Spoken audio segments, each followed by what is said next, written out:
Dans la vie quotidienne des habitants de Saül, une commune sous les feux des projecteurs avec l'affaire du permis d'exploitation aurifère de Rexma, sans bien sûr parler de leur paillage clandestin, mais vous allez le voir, Saül c'est bien plus que cela, une commune pleine de charme et d'authenticité, des habitants qui savent vivre au rythme de la nature. Immersion signée Thierry Stanfleur, Émilie Denis.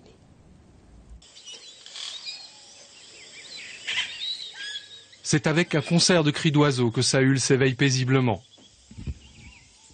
Le premier à faire son apparition, Guillaume, venu de la ferme de ses parents, 6 km à vélo, de bon matin. Ça me muscle un peu. Il y a parfois de la boue, puis ça coince les roues. Ça va ? En observant l'arrivée des enfants à l'école, on perçoit vite la répartition ethnique de la population. Les descendants des chercheurs d'or venus de Sainte-Lucie il y a un siècle, des Mongs et de nombreux Européens. Un professeur et une assistante pédagogique pour 22 enfants, répartis en 6 classes d'âge. Le niveau général est considéré comme très bon. Simple distribution de tâches pour les plus grands, tandis que certains rituels sont respectés pour les plus petits.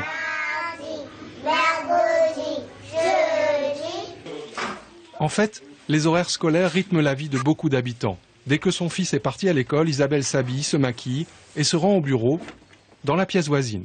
Profitant d'une bonne connexion Internet à Saül, elle gère la comptabilité et la paye d'une entreprise de 150 salariés. Elle travaille ainsi 28 heures par semaine. Le télétravail est extrêmement rare en Guyane, mais peut se révéler très efficace s'il est pratiqué avec sérieux.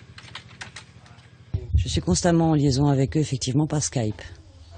Et je leur envoie des messages, ils m'en envoient également par Internet. On échange énormément par Internet. On travaille plus et on est beaucoup plus efficace parce que jamais dérangé. Le téléphone ne sonne pas, voilà. Donc c'est 100% efficacité. Pour 1 heure de travail ici, je considère que ça équivaut à 3 heures de travail à Cayenne. La propreté et la bonne organisation du village frappent tous les visiteurs. Natif de Saül, Justin, l'une des figures locales, est fier de cette bonne image donnée par sa commune. Lorsque les gens arrivent dans une petite commune comme ça, qu'ils trouvent la commune propre, c'est notre dada. C'est pour que les gens puissent se sentir bien, même en plein milieu de la Guyane, quoi.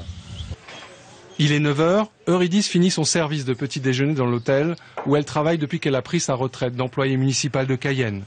Elle apprécie beaucoup cette nouvelle vie et en parle avec chaleur. À Cayenne, on est toujours pressé, on ne s'occupe pas de ce qui se passe autour de nous. Et ici, j'apprends à découvrir la nature, chose que je ne connaissais pas.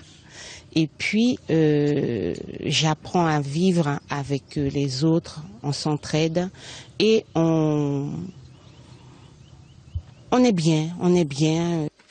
Eurydice n'a que quelques mètres à parcourir pour rejoindre son domicile où Claudia, sa fille de 12 ans, étudie en solitaire ses cours de 5e. Au lieu d'aller au collège, mère et fille ont choisi l'option des cours à distance.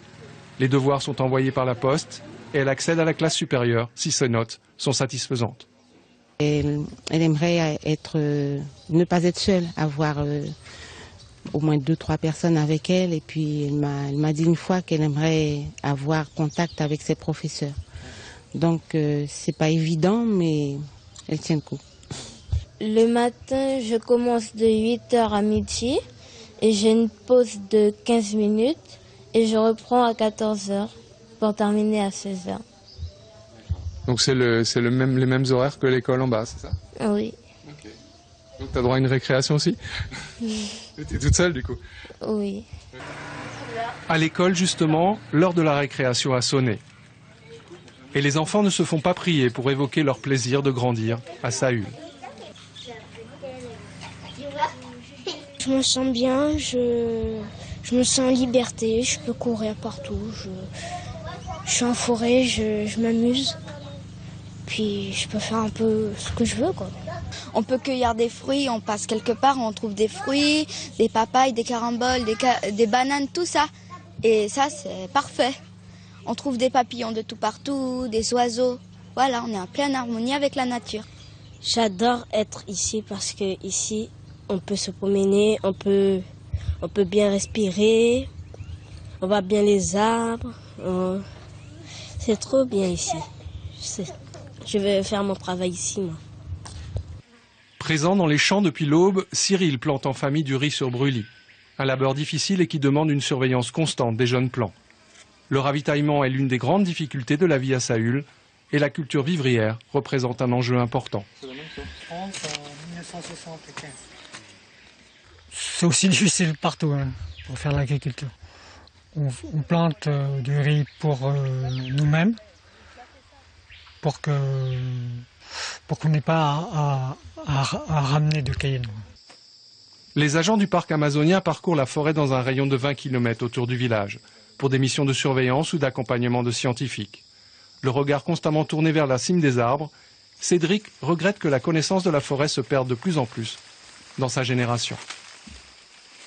Il y a énormément de trucs à découvrir en forêt, c'est un grand trésor et les anciens maintenant ils partent avec toutes leurs connaissances et nous jeunes c'est à nous de reprendre tout ce qu'ils ont commencé.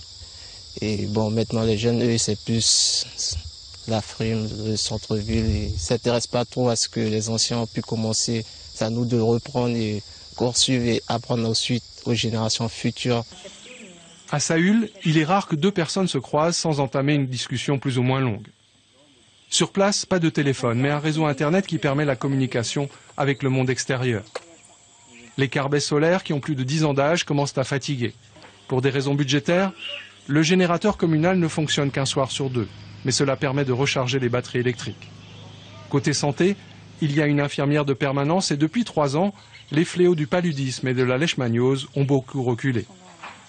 La Légion a fait un gros travail d'éloignement des orpailleurs clandestins et la gendarmerie exerce une surveillance constante. Du coup, les touristes affluent et en soirée, tout le monde se retrouve autour d'une partie de pétanque. Une ambiance conviviale appréciée par ce gendarme qui vient régulièrement en mission sur place. C'est un îlot de vie au milieu de la forêt, avec des conditions et des rapports avec les gens qui n'existent nulle part ailleurs. Nulle part ailleurs en Guyane. Nulle part ailleurs en Guyane, oui, et en France, c'est sûr, en métropole, c'est sûr. C'est cet équilibre économique et humain encore fragile que les habitants du village entendent préserver.